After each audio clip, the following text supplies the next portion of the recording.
everybody. Yes, welcome back for another day's vlogs of your teacher Det of the Philippines. So we are back for another video, and for this afternoon I am tutoring you around this classroom, of course. If you are interested for this, make sure to stay with me the whole segment of this video. Yes, but before we jump in, make sure that you already have subscribe my channel, do a like, and hit the notification bell so you will be updated of our upcoming video. So I guess we have to start now. So this is what you are to see outside my classroom. Yes, that's it. There. Alright, so let's start here. So yung sa dolo, yung sa dolo dyan, yun yung main entrance namin. So when you are to go in my classroom, this is now the direction. Since in Ana expected that the entrance door is this one here, right? So you will see here the entrance post there, symbol. Then moving here, you will see the no face mask, no face shield, no entry. Make sure you have them for you to enter my classroom. Then you are pretty reminded to sanitize your hands first before entering. So this is really an alcohol, 70% alcohol. So alright, that's it. So as you see, this is a container of a lotion, no? With a 70% alcohol. That works, it really works. So if you want to have this, you can have that idea in your classroom. So before you enter, we have here foot bath, right? But of course, before I am to entertain you, you are now entering my classroom, right? So before I am going to entertain you, make sure to drop first here in this corner here. You will see here the health declaration checklist. Yes, so you have to pick one, of course.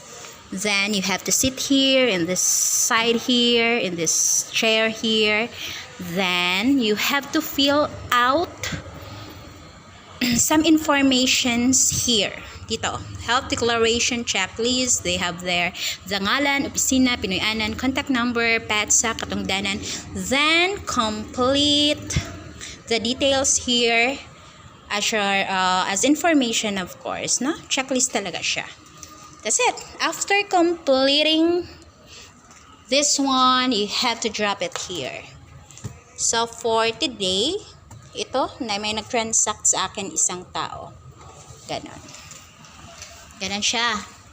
Then, before we move, in this corner, I have here the anti-bullying corner and the NDIP one. And then, moving here, I have here my learning station. So simple yet decent, I know. Alright, so again, okay, from this corner, it's time for you to move here sa inyong sadya or purpose or reason of your transaction. So this is it. You have to sit down here, then expect that I will be sitting in front of you, and of course we are safe for this table shield. Yes, so thank you sa ako bana, no, kay siya ang kuan-ana himo. Okay, that's it. So when we move here, you will see this plant here. This is from our home. I bring it here. Then you will see the word off limits. So what does off limit mean? No? So it means that, of course, you are not allowed to enter if you are not an unauthorized person. Okay, next, this is now the inside of this corner here. This is my table right here. This is where the table that I am using, of course. Then my nameplate here. Then we have here a mug. Then inside are markers, ball pens. Then I have my planties here. Then a sanitizer. Here is where I cater you, mga dear. Then a seat. This is where I sit, of course, a dep.ed chair, then in chest. Okay, 180 degrees twist ninyo. They're here. Meron ng maka-file si teacher. Mga files yun ni teacher. Then, teacher's files, that's it. Naka-label siya. Then, construction paper. We have the extra band there. Then, below is the write-ups, or I mean written works of the kids. That's something that I have to check tomorrow. So, back here, inside of my table, here, there is a coronavirus protection kit here. We teachers need this inside our class, of course, for today's pandemic. That's it. Then let's move here. As you see, that's my kid. Yeah, let's move in this area muna tayo. This is now the hand wash. My hand wash corner, water dispenser, then I have here our mirrors, Santa Cruz pa ko ani. Then lotion, personal lotion. Then I have here pulbos. Then I alcohol, cologne, or personal na siya. Yes, then that's it. Sorry for this. Then, and this kakweng-kwengan here, never mind them. Then, moving here, again, that's my kid. Hello, Brand. Say hi. Hello. Okay, so that's my kitty Brandy. He's always here with me, of course, and I'm just so happy sa pandemic ngayon, kay nagyapoy kaayuhan ng pandemic, always with your child, manggod ko. Then here, this will be my, okay, library corner soon when kids will be coming. So still, this is an area where you are not allowed to enter, of course, because this is part of something that you are, okay, off limits nga. Ayan. Ayan, so, alright, so let's drop muna dito. Yes, so back dito tayo sa table ko. So again, dito ko kinikater yung mga kayo parents. Yes, so this is one of the reason kung bakit ko sineset up yung room ko like this, because I am expecting for parents na hindi makakapag on time sa call namin na distribution at retrieval. Meron talaga kaming grade by grade level na area. Yes, by grade level ha. Ganun. So, isa lang talaga kami. Pero, others couldn't come. So, pagkat hindi sila makapag-come, yun yung reason. Sineset up ko yung room ko this way para safe tayo. Then, nag-expect ko na any time of the day, any time of ganon, meron talagang mga parents. So, at least safe kami, right? So, yung mga purposes or purpose reasons of transaction nila expected, that is to, it's just either to distribute or retrieve something from them. Ganun lang siya. That's why, to do the monitoring, checking of the written works, I have to do it here.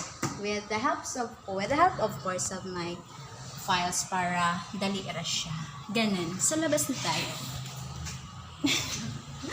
Dali na dyan yato mga kuandari vlogs. So, meron tayong mga seats here na may name tags. What for tong mga names na ito? Okay. So, itong name tags na yun yung possession, o kanang, ano talaga nila? Pinag-aari ang upuan. Yes, so, I have here James Nathan Wade.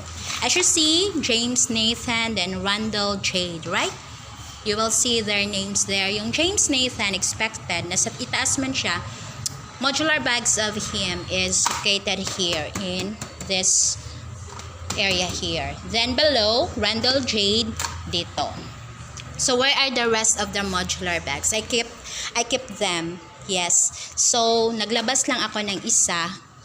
Here is where I am going to put all their belongings, especially yung something that I have to distribute to them or I have to give to the peoples, no? Dito ko pinapasok. So, okay, dinatama ko ng information, Ana, kung unsang school or whatever. That's it. So, it's just a matter of orienting the parents. Di na sila maglibog. Yes, so I've got 26 boys, then 11 girls, a total of 37 peoples in all. That's 37. Okay, let's move. Let's move here, there. So, dito tayo off limit sign na naman. So, only for those who are not allowed or authorized, ha? So, ako dito, makadaan ako. Okay, daan tayo here. Ganon. Sorry yung mat, labonono naman po na siya. Extra seats here. So, sorry for that. Then here, before we go out, of course, dito tayo mga ka-fam ko. But before we miss something, this is my God corner, right? Then, that's my potties there. Then, here, I have my people's portfolio organizer here, or envelopes compiled in this organizer. Yes. So, in these envelopes, here, there is already name for those kids. Yes, all of their outputs are expected to be put here.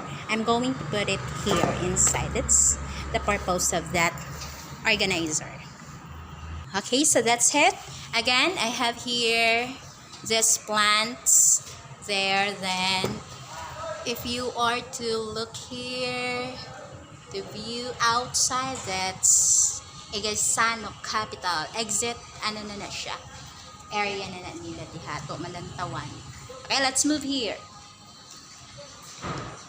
Here you will see a television. Beside it is a vase, then a printer of mine, then a lapi. Yes, laptop. That's it. Then this is it, mga ka-fam ko. And okay, so after here, makikita natin na meron tayong drop boxes here. So, after monitoring the returned SLMs, last, they are to drop it here, right? Then, how about so teacher, how about their notebooks, their written works, their outputs, where are they to put it? Oh, well, again, they have their modular bags, and if they are to submit they just have to put it here. Alam na nila yon, hindi nga lang naka-label kasi television siya eh. So, let's move here. Before they have to go out, okay, mag-segunda sila, attendance here. Dapat this has to be, nilagay ko doon sa my sa my declaration checklist area natin. Pero, hindi na siya babagay eh. So, dito na lang, pang segunda siya. Anyway, matrace natin yung attendance nila sa checklist. After, and every end of the day, ako aman na siya consolidate. Yes, then, pretty reminded of this post to carry your own pen because it reduces the risk, so use your own pen. That's it. Then, above, that's the enrollment chart, school year 2020-2021. Boys again, 26, then girls 11.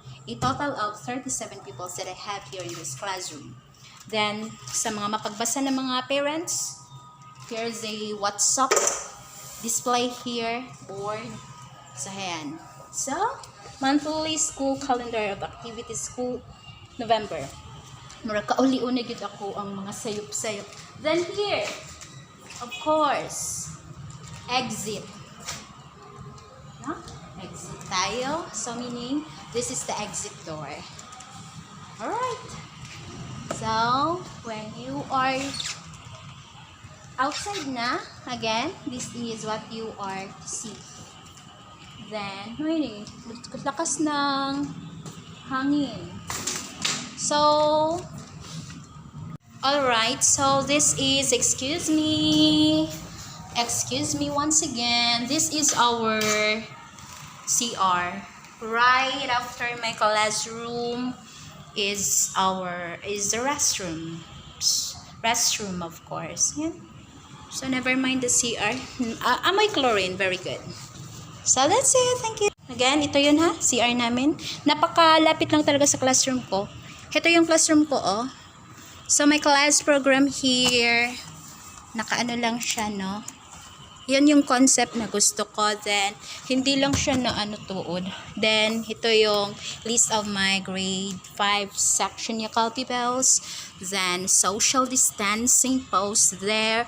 Exit only, do not enter. So, you're not allowed to enter. That is an exit door. Then, here.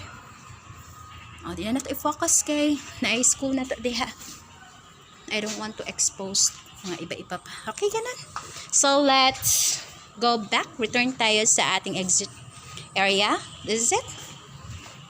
Ayan ang exit namin. Alright. That's it. Then, ito yung board namin sa this floor. Then, that third floor there. You'll be going down to the second up to the last. So, that's it. Well, that's it mga ka-FamKoh, and hopefully you have enjoyed my room tour and classroom tour, of course. But to those whom I've never meet their expectation for my classroom, then it's up to you. Still, thank you for viewing. Yes, all I know is I am setting up the best for my kids, the best for my parents for this new normal days. And my classroom is not really beautiful, but I am trying to put everything in order. And I am hoping that this pandemic will end up. Yes, because I don't want to miss this year for my kids. Yes, for this batch, no? And if ever that things will not allow, then I have to understand, because it's all for their safety. Yes, and oh my God, that's it. I hope you guys, my kids, have viewed this. And by the way, I am your teacher Det Comiling, and I am your teacher residing, of course, there in Jan Bosco Parok 8 Rikina Extension. And hope guys, even you have not keeping me in touch in person, but hopefully you have seen me live in this video, and hope we could be able to see in person after this pandemic. And hopefully this will end up by God's time. So once again, sweet regards to everyone. I love you, my kids. I love you, all my parents. Keep safe and have a wonderful day. Bye-bye.